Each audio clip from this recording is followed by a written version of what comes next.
One of the hallmarks of democracy is not only the willingness to accept the result of a presidential election, but a willingness to respect the democratic process. Now, harassing, intimidating people leaving a political convention, that is not protesting. And yet that's exactly what happened after Trump's speech. Here's the left harassing people leaving the event.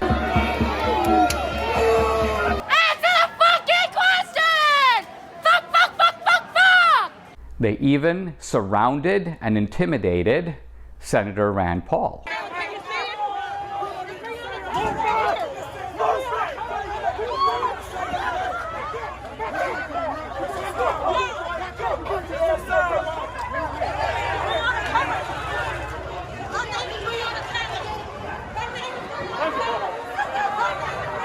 And during the event, the left constructed a guillotine, I kid you not, and performed a mock assassination of an effigy of President Trump.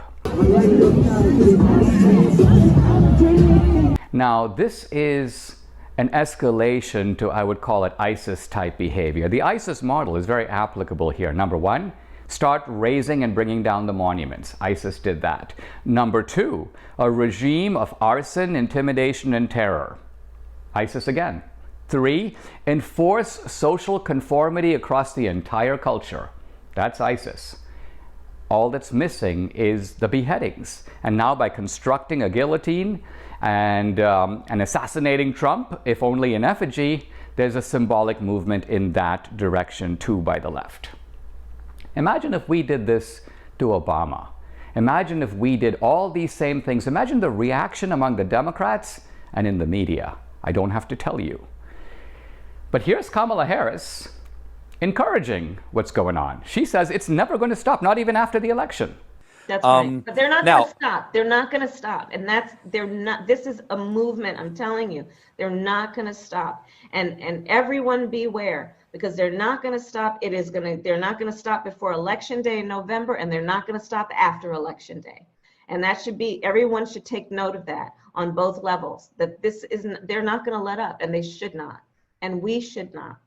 So what you have here is that a major political party has decided it needs a paramilitary.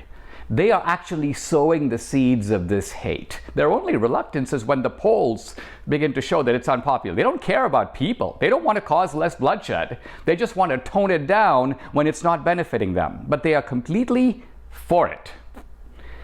Now, in the movie Breaker Morant, the lawyer says when one side breaks the rules of engagement, you should expect the same kind of conduct from the other. I'm not advocating this, but I am predicting it. I see a worrisome descent into chaos, away from the rules of democratic engagement and toward a gangsterization of both parties.